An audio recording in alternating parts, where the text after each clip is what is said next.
मैं रामकेश मीणा, सहायक आचार्य हिंदी, बीए पाठ तृतीय, पेपर प्रथम में सभी छात्र छात्राओं का स्वागत करता हूँ।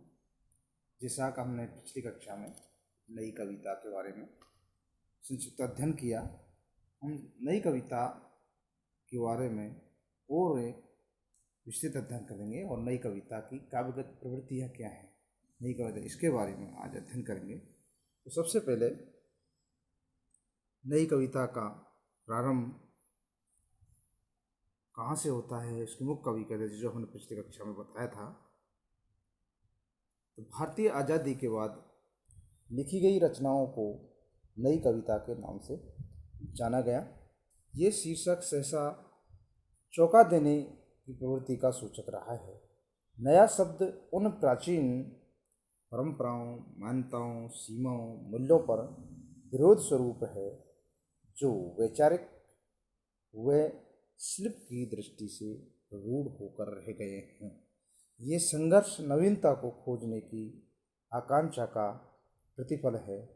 आचार्य उमेश शास्त्री का अभिमत है कि हर युग में कवि नूतन भाव, नव परिवेश,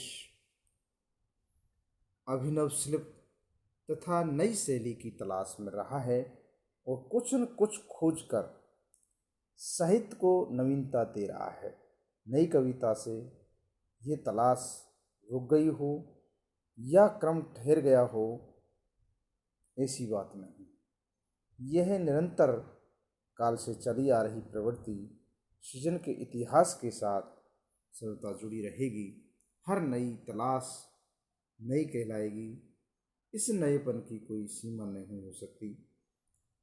नई कविता की व्याख्या डॉक्टर रामदर्श मिश्र ने नई कविता की व्याख्या करते हुए कहा है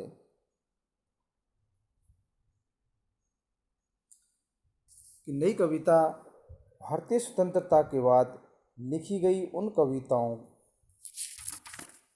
कविताओं को कहा गया है जिसमें परंपरागत कविता से आगे नए भावबोधों की अभिव्यक्ति के साथ ही नए मूल्यों और नए शिल्प विधानों का अन्वेषण किया गया। यह अन्वेषण साहित्य में कोई नई वस्तु नहीं है, फिर भी नई कविता नाम स्वतंत्रता के बाद लिखी गई उन कविताओं के लिए रूढ़ हो गया है जो अपनी वस्तु छवि और रूप छवि दोनों में पूर्ववर्ती प्रकृतिवाद और प्रयोगवाद का विकास होकर ही विशिष्ट है। नई कविता आज भी पाठक समीक्षक के लिए समस्या बनी हुई है। इस विषय पर विस्तार से चर्चा हो चुकी है।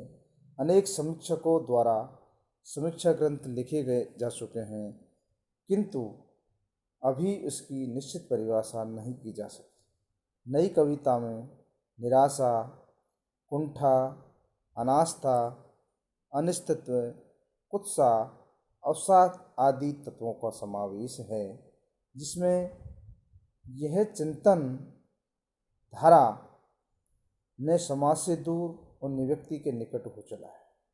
नई कविता व्यक्तिपरक अनुभूतियों की स्वच्छंद विवेचना तथा विसंगतियों की व्याख्या है।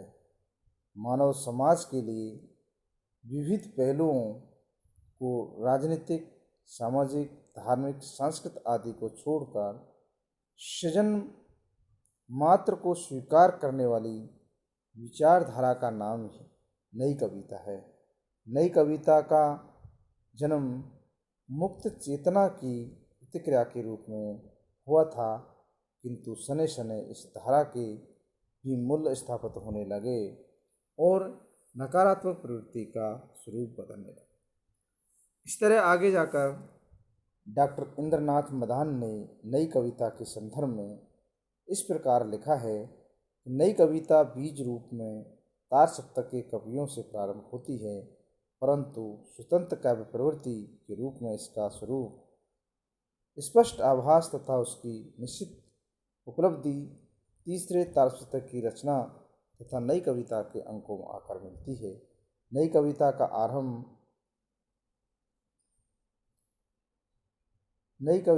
आरंभ तारसंग्रह के प्रकाशन के साथ हुआ और उसका विकास नई कविता के अंकों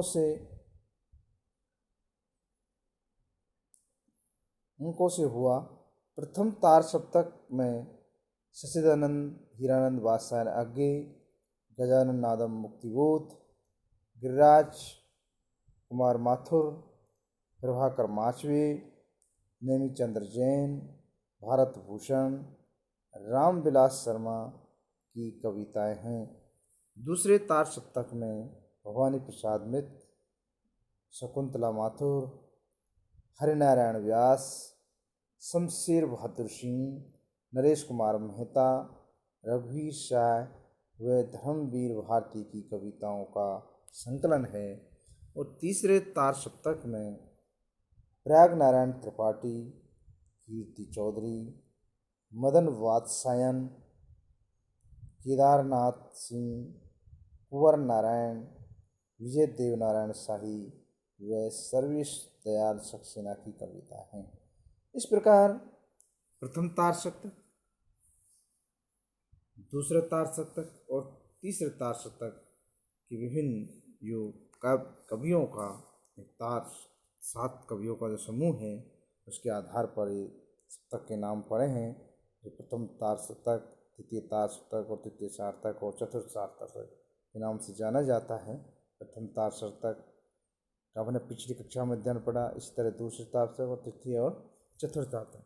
और इस आधार पर नई कविता की जो प्रमुख प्रवृत्तियाँ हैं, नई कविता में अनास्था के प्रति प्रतिबद्धता का स्वर है, प्रेम और जीवन के प्रति यत्र तत्र आस्था के स्वर भी दिखाई देते हैं। नई कविता की प्रमुख विशेषता है, नई कविताओं अनास्था के प्रति प्रतिबद्धता का स्वर है, प्रेम और जीवन के प्रति यत्र तत्र आस्था के स्वर भी दिखाई देते हैं। दूसरी विशेषता है, वृत्ति है, निराश, वेदना, कुंठा, घुटन, संत्रास के स्वर अधिक तीव्रता के साथ उभरे हैं। और नई कविता अनिश्चितवादी है, इसमें अतीत की मान्यताओं को ठुकराने की घोर प्रवृत्ति के दर्शन होते हैं। इस धारा की सृजन में मानव की अतृप्त कुंठाओं व यौन विकृतियों का विश्लेषण पाया गया है। स्वतंत्र यौनाचार की अभिव्यक्ति को प्रधानता दी गई है। इंद्रिय सुख लिप्सा की प्रवृत्ति ने भोगवाद को मान्यता दी गई है। चौथी जो विशेषता है, नई कविता नए सत्य की खोज को व्यक्त करती है। ये बाह्य सत्य से भी भिन्न है, बाह्य सत्य से भी भिन्न। अगली जो विशेष प्रवृत्ति है वह व्यक्तिगत अनुभूतियों में सामाजिक चेतना को भोगने के लिए समर्थन करती है। नई कविता का प्रणेता वस्तुतः युग संवेदना का जागरूक वक्ता कहा जाता है। अगली जो विशेषता है वो नई कविता जीवन के एक क्षण को सत्य मानती है और उस सत्य को पूरी हार्दिकता से भोगने का समर्थन करती है। अगली विशेषता, नई कविता अति यथार्थवादी की पक्षधर है। नई कविता अति यथार्थवादी की पक्षधर है, जीवन की वास्तविक स्थितियों का सहज और मार्मिक चित्रण प्रस्तुत करती है। और दूसरी विशेषता है, नई कविता में नूतनता के प्रति प्रबल मोह रहा है। भाव, भाषा, शिल्प की दृष्टि से नूतनता को ग्रहण किया गया है। नवीन दृष्टि के साथ शिष्टाचारिता ने भी जन्म लिया है। अगली जो प्रवृत्ति है, अभिव्यक्ति के लिए नए शब्द, नए प्रतीक, नए बिंब, नए छंदों को जन्म देना इस धारा का मुख्य उद्देश्य रहा है। अतः नई कविता में अभिव्यक्ति के लिए नए शब्द, नए प्रतीक, नए बिंब, नए छंदों को जन्म देने इस काव्य धारा का मुख्य उद्देश्य रहा है। नई कविता में भावना की अपेक्षा बौद्धिकता को महत्व दिया गया है। नई कविता की जो विशेषता है, नई कविता में भावना की अपेक्षा बौद्धिकता को महत्व। अगली विशेषता है, नई कविता के नाम से नवीनता को व्यक्त करने के लिए स्पष्ट दुरू और बोझिल शैली में भावाभक्ति को प्रमुखता दी गई है। भावाभक्ति को प्रमुखता दी गई है। नई कविता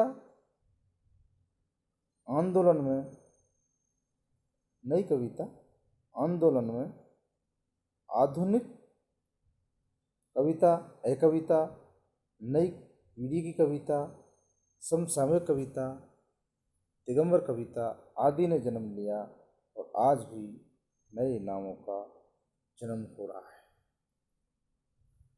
अगली जो विशेषता है, नई कविता प्रतिक्रियात्मक है तथा इसमें नए प्रतीक और नए विषयों का माध्यम से विचार अभिव्यक्ति भी की। अब नई कविता के विषय कौन कौन से, उसके बारे में भी हम अध्ययन करेंगे। हिंदी साहित्य की प्रयोगवादी कविता ने ही धीरे धीरे जिस परिवर्तित स्वरूप को ग्रहण किया और जिसे कवियों ने ही नया माना, वह नई कविता कहलाई। विषय की दृष्टि से अनेक कवियों और आलोचकों ने उसे अपने अपने ढंग से परिभाषित किया है। आगे इस नई कविता के विरोधा माने जाते हैं। उनके अनुसार नई कविता साहित्य का एक नया दर्शन है। अपने तार सत्व की भूमिका में उन्होंने अपने नई कविता संबंधी मंतव्य को स्पष्ट किया है और विस्तार के साथ उसका विवेचन प्रस्तुत किया गया है। आगे जी तथा नई कविता के अन्य कवियों के अनुसार नई कविता की निम्नलिखित जो विशेषताएं उनको देखने होती है, जो हम शॉर्ट में कह सकते हैं। तो पहली जो विशेषता है क्षणवादी भावना। तो नई कविता की जो प्रमुख विशेषता है क्षणवादी भावना, एक नवीन भावबोध। तीसरा नवीन सौंदर्य। चौथा मानवतावादी दृष्टिकोण। और पांचवा यथार्थ का चित्रण। और छठा अतिरंजना का परित्याग। इस प्रकार जो नई कविता के जो मुख्य जो विषय है क्षणवादी भावना, नवीन भावबोध, नवीन सौंदर्य, मानवतावादी दृष्टिकोण, यथार्थ का चित्रण और अतिरंजना का परित्याग, नई कविता का भारी चित्रण उसे अतीत और वर्तमान संधि स्थल पर प्रतिष्ठित करता है और वह भारतीय आदर्श और गृहिणी ने होकर आधुनिका है जिसे वैदेशिक संस्कृति ने प्रभावित किया है। और नवीन भावबोध से अनुप्राणित आज की ये नई कविता जीवन से सीधी जुड़ी हुई है। इसी कारण इसमें जीवन के यथार्थ बोध की भावनाओं ने प्रमुख स्थान बनाया है। और आज जिस प्रकार हमारे जीवन में परिवर्तन परिलक्षित होते हैं, उसी प्रकार पृथ्वी में नई कविता में प्राप्त होता है। थैंक यू, धन्यवाद।